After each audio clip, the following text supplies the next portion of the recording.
Good morning. Our hand today is going to be pocket sevens. This is a 5 NL game. I'm in the big blind. I'm the only blind in this hand, and we have a raise to 2.4 by mid position player, a call by the button, and it is on me. I only have 26 hands on the first player. He's playing 31-8. Really don't have many hands. I can say at mid position, he's played 40% of his hands. 4 out of 10. He's raised first in about 14% of them, so 1 out of 7. So I think he's going to have a raising and he's going to have a limping range.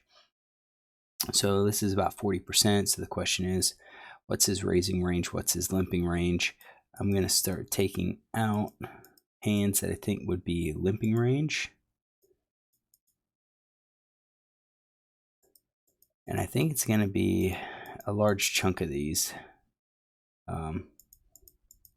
I think he's going to be limping with a bit more speculative hands.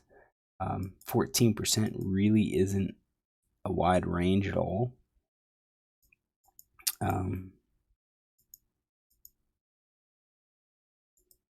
Might limp the small pot, small pocket pairs. I think we're going to do this. Say this is his raising range here, and go with it. This player's 22-5. Oh, and this is also, note the passivity, the difference, 31-8. So I think, yeah, while he would limp with a lot more hands, he's going to be much tighter when it comes to his range. This player's playing 22-5, also seems to be passive, but he's not anywhere as loose. On the button, he's only played 17% of hands. He's only 3-bet twice. Button, he's called 10%, so just 1 out of 10 hands. Really don't have a huge number of situations where he plays, so we just kind of have to think about what kind of hands would he call with but not raise. And this is kind of what I came up with to get to the, closer to the 10%. Could be more, could be a little bit less, just fewer hands. But I think I'm leaning probably towards some pocket pairs, some, suited connectors, maybe some broadways. Could have some suited aces in there. Don't really know, but I think range, something like that. What we don't have is queens plus ace queen. I think most players will raise with those. So I'll keep them as a raising range and exclude them from his range. It's on me. And we're versus mid position player. We actually have 2 players, so we're looking at 3 better calls, something like that. But then we can ISO raise. Actually, no, we can squeeze. So if we take a look, ISO raise like a bunch of limpers and then a caller. So from the blinds, you can see like always isolation raise with the hands like that. Optional ISO raises something like that. And the sevens kind of fall into the optional. I feel that's the same way here. We can 3-bet, we can call, even with that extra player in it. We will be going up against, the problem we have is if we call, we're definitely going up against 2 opponents. Whereas if we raise, we may only go up against one. One of the players may fold, maybe both players fold. If I haven't been doing a whole lot of raising, I think sevens is a hand that I might try to raise with. Trying to be sneaky. I think if I 3-bet here, we're going to get some of these aces, these broadways to call, probably from both. If this player calls, this player will call also. And what we're hoping for is if we spike that 7, then chances are one or both of them will at least call for another flop bet. But I didn't do that. I just called, and I think that's okay. We're going to try to set mine here and see what we get. So the flop comes down 8-4-3. And this probably hits our calling range harder than villain's range. And we have to think about how we're going to play. So if I was in position, I think I would probably plan to raise any c-bet. This is because our hand's kind of vulnerable. I don't expect villain to hit much. He might have an overpair, but he's going to probably have a lot of unpaired hands. When he bets, I raise. If he calls, I plan to fire out another bet, as long as it's not a hand like an ace. Really, ace and king are probably the two worst cards that would come on the turn and kind of freeze me up a little bit. Out of position is a little bit harder. We have a pair. We've got backdoor straight draw potential. And I really don't think, this player's going to hit. If he bets and villain calls, I think we can be justified in folding. Because if he calls, he's saying he has something. He might have, a gut shot draw. He might have, a pair. He may have an overpair. But he has something. We have to be concerned, like ace 2, ace 5 are possible hands, like gut shot hands. 5, 6, 6, 7. So I think a check's fine. Villain C bets, and then we get the call. So villain 4 C bets, and we don't really have information. So out of position, he hasn't C bet. The one time he was in it. This time he does. I'm going to say he probably has something. Maybe a pair plus, maybe gut shot. If I do overcards, it's probably getting close to 100% of hands. What are we missing?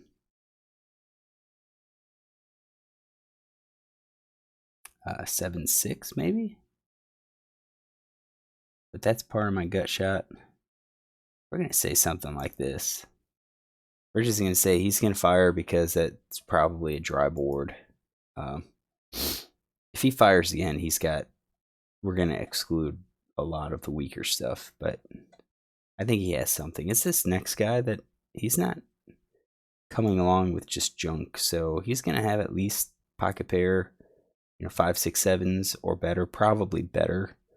I'm going to give him open-ended straight draw. I think I'm going to give him the gut shot, and that's about it.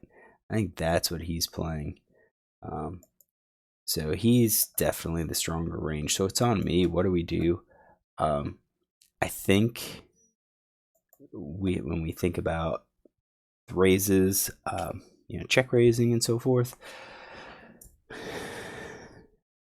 I don't think it's worth it. I mean, we could be aggressive because the button just is a bit passive. We can check raise sets. I think that would be okay. And then I think we could kind of check raise maybe the 2-card gut shot, maybe the open-ended straight draw. So let's see our breakdown here. If we check raise, we're definitely going to be like 2-1. And that could be okay. That really applies pressure on a board that's probably not going to hit anyone very hard. It's going to be hard for players to call, especially on a draw. So I think a check raise could be possible when we have those hands. All of these other hands, probably just going to be a fold. I think I'm going to probably call the pairs just to see what develops. If it goes check check on the turn, I'm going to hope for a free showdown. If I improve in some way, I'm going to probably have to lead out if it goes check check. But I think we're just going to play some value here, and that's about it. I think that's all we can do. And I wouldn't mind folding. I think someone would say this is a really tight fold, but it's. I mean, what could villain 7 have? I don't know most players calling with just overcards or real speculative hands when there's another player to act behind. So I called. I think that's okay. Queen of Spades comes. This would actually be, if we had check raise, I'm okay with betting again with the queen. Yeah, he could have ace queen, could have the queen king queen, but he could also have missed. He could have the ace king, ace jack hands. He could have a king jack. He could have ace 2, ace 5. A lot of hands that he would have missed. So had I checked raise with trips or with a gut shot or something like that, I'd probably fire again. I don't think I would necessarily fire all of them. I think I would fire like the 5-6. So if I fire all of them, I'm still going to be way unbalanced.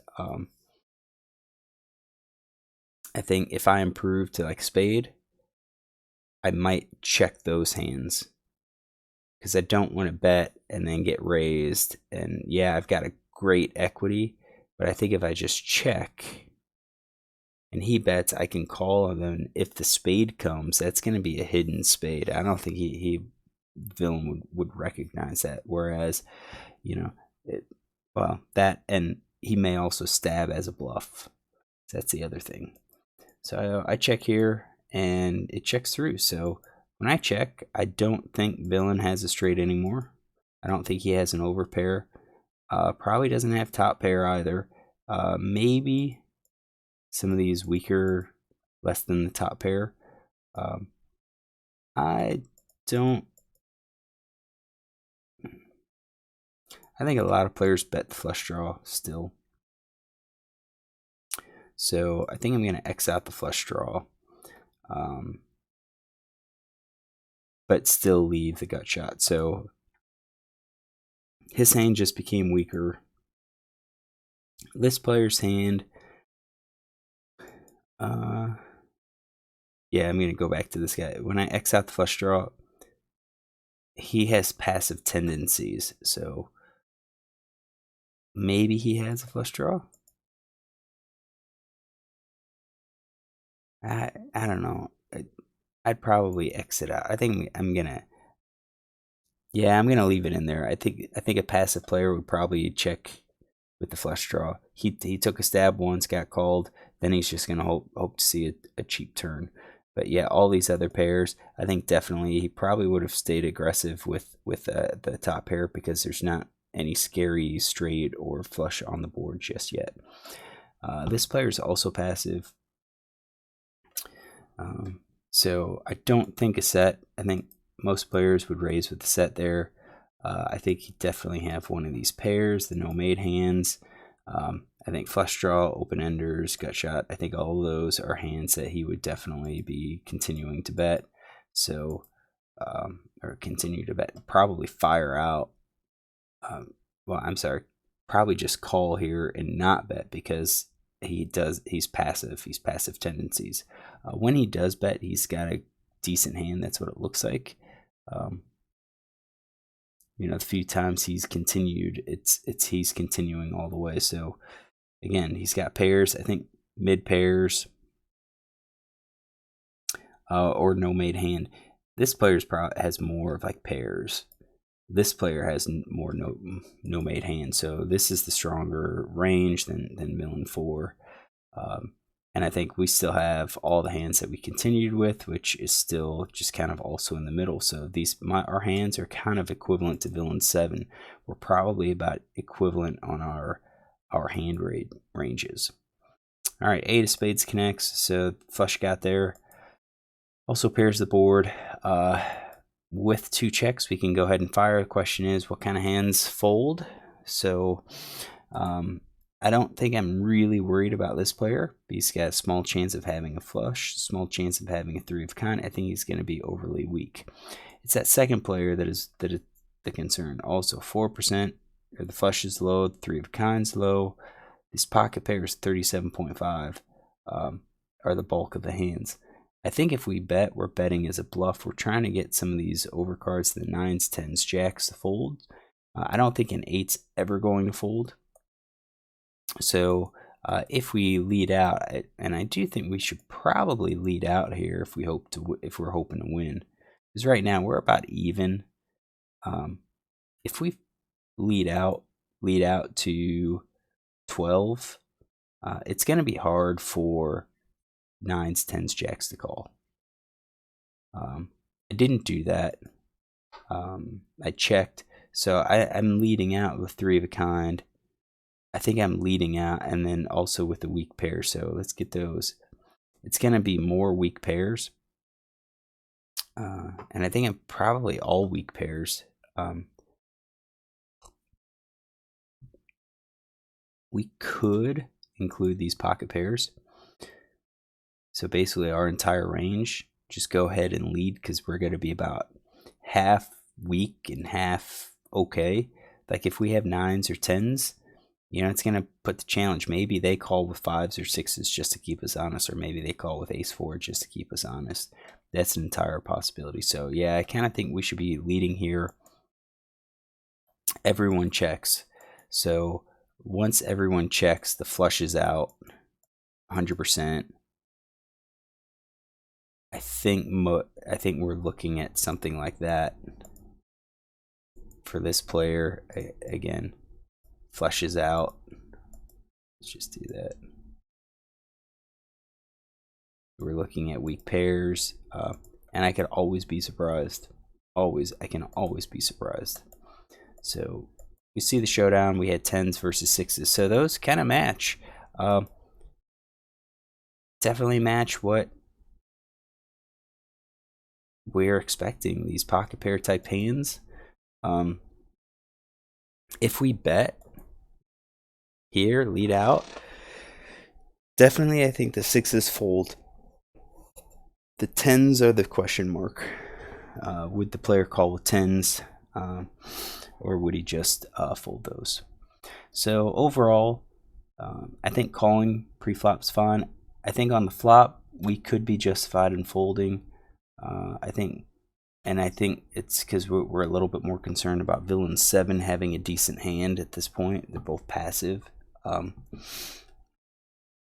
can't really fault the call because we do have a pocket pair, and we're kind of setting up a situation where if both players show passivity on the turn, so if both go check check, we could go ahead and lead. And I think that 8 of spades is probably a great card. It brings the flush. It gives trips. I think it's going to be hard for anyone to call, and an 8 is conceivable. I think a lot of people are going to check call an 8, 8-7, 8-9, ace-8. So I think it is in our range. We lead out 12 on the river. I think there's a good chance we're going to get everyone to fold. And that's what we want. Yeah, we beat one guy, but we're beat by the 10s, and that's what ultimately happens. All right, hopefully you enjoy this hand. If you do, look tomorrow for another one.